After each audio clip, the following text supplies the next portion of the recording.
Nasa radyo rin kami, kasabay ng tibok ng komunidad, boses ng bawat sulok.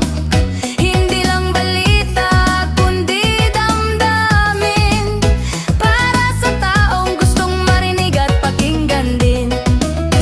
Kalambuan ng hatid sa bawat bayan, bawat munisipyo may sariling kwentuhan.